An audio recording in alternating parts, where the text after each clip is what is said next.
ఈ గొప్ప తండ్రి యొక్క వ్యక్తి ఏం చేసేవాడంటే ఆ యొక్క ఆ ఓడలన్నిటికీ వెలుగు చూపే ఉద్యోగం అన్నమాట తనది. ఆ యొక్క ఎత్తైన ప్రాంతములో ఒక ఎత్తైన కట్టడము దగ్గర ఏం చేస్తూ ఉంటాడంటే లైట్, అంటే ఈ కాలంలో డిజిటల్ సిస్టంలో పెద్ద పెద్ద లైట్స్ ఇవన్నీ ఉన్నాయి. కానీ ఆ కాలంలో లైట్ వెలగాలంటే ఒక ఆ అగ్నిని ముట్టించి వెలుగును చూపించేవాళ్ళంట. ఆ మంట అదే వెలుగు అనుకుంటా ఇదే అనేసి ఒడ్డుకు చేరడానికి ప్రతి ఓడ ప్రయత్నం చేస్తూ ఉంటుంది ఒడ్డుకు రావడానికి. ప్రియులరా, మనము గమనిస్తూ ఉంటే ఈ తండ్రి అక్కడ ఉద్యోగం చేస్తూ ఉండేవాడంట. ఆ తండ్రికి ఒకే ఒక కుమారుడంట. ఈ తండ్రికి ఒక పని, అత్యవసరమైన పని పడి ఎటో వెళ్ళవలసి వచ్చింది ఒక రోజున. ఆ బాధ్యతని మరి ఆ వెలుగును చూపించకపోతే రాత్రికాల సమయంలో ఎన్నో ఓడలు మార్గము తప్పిపోయి ఆ యొక్క సముద్రపు అలలలో మునిగిపోయే అవకాశము ఉంటది. ఒడ్డుకు వచ్చే పరిస్థితి ఉండదు. మరి ఈ తండ్రి ఆ యొక్క గొప్ప పనిని ఎవరికి అప్పగించాడు అంటే, ఎవరికి అప్పగించాడు?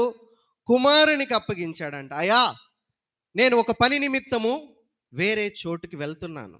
నేను రావడం ఈరోజు ఆలస్యం అవ్వచ్చు. నా పనిని నీవు నిర్వర్తించు అనేసి కుమారుడికంట ఆ తండ్రి చెప్పి వెళ్ళాడంట. వెళితే ఆ ఎత్తైన కట్టడంలో వెలుగుని వెలిగించి చూపిస్తా ఆ వెలుగు వెలిగిందంట. కొంచెం సేపు బాగానే వెలిగిందంట. తర్వాత గొప్ప తుఫాను వంటి అలలు విసిరి విసిరి కొడుతున్నాయంట. అంత ఎత్తుకే వచ్చి పడిపోతా ఉన్నాయంట అలలో. ఆ గాలికి ఆ వెలుగు కూడా ఆగిపోయిందంట. వెలుగు లేకపోతే ఓడ ఏ రీతిగా వస్తుందండి? రాదు.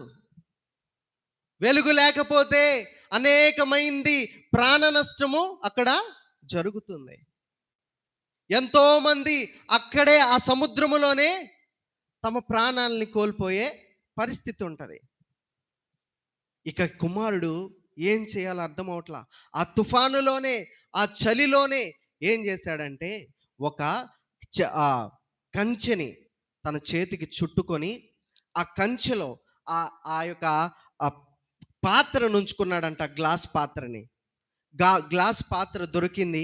ఆ చెయ్యిని అంతే ఉంచి లోపల ఒక చిన్న రంధ్రము చేసుకొని వెలుగుని వెలిగించుకొని ఏ గాలి అందులోకి పోకుండా రాత్రంతా అంతే ఒక బలమైన కట్టడాన్ని, ఆ యొక్క రాయి ఉంటే ఆ రాయిని పట్టుకొని ఈ చెయ్యిని ఆ ఎత్తైన ప్రాంతంలో అంతే ఉంచి వెలుగును చూపిస్తా ఉన్నాడంట. చివరికి తెల్లవారుజామున తండ్రి వచ్చేసాడు. తండ్రి వచ్చేసి నా యొక్క కుమారుడికి ఏమైందో అని కలవరంతోనే వచ్చాడు. వచ్చి చూస్తే, అయ్యా నా కుమారుడా అని పిలిస్తే పలుకు లేదు, మాట లేదు. చూస్తే మరణమైపోయాడు ఆ కుమారుడు. ఎంతో మంది ఆ వెలుగును బట్టి ఓడకు వచ్చేసారండి.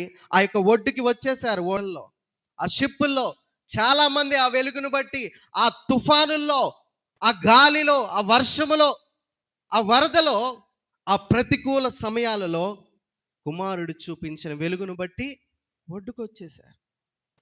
తండ్రి పట్టుకొని ఏడుస్తా ఉన్నాడు. అయ్యో నాకు ఎంతగా త్యాగపూరితమైన మరణాన్ని నువ్వు పొందావే అనేసి ఏడుస్తా ఉన్నాడంటండి. ఏడుస్తా హత్తుకొని ఉన్నాడంట. ఎంతమంది అయితే ఒడ్డుకు వచ్చేసారో ఎవ్వరు కుమారుని దగ్గరికి రాలా.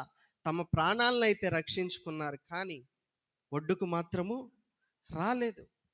తండ్రి మాత్రమే కుమారునితో మిగిలిపోయాడు. ఈ రోజుల్లో ప్రియులారా, ఇది నిజంగా జరిగిన ఒక యథార్థమైన సంఘటన. అట్టి రీతిగానే నేను అర్థం అవడం కోసం ఇప్పుడు చెప్పాను. అట్టి రీతిగానే మనం ఉన్నాం. పెద్ద తుఫాన్లో, ఓడల్లో దేవుని యొక్క వెలుగు వైపుకు వస్తున్నాం, కానీ ఒడ్డుకు వచ్చాక, ఆ సమస్యలన్నీ పోయాక, ఆ శ్రమలన్నీ తీరిపోయాక చనిపోయి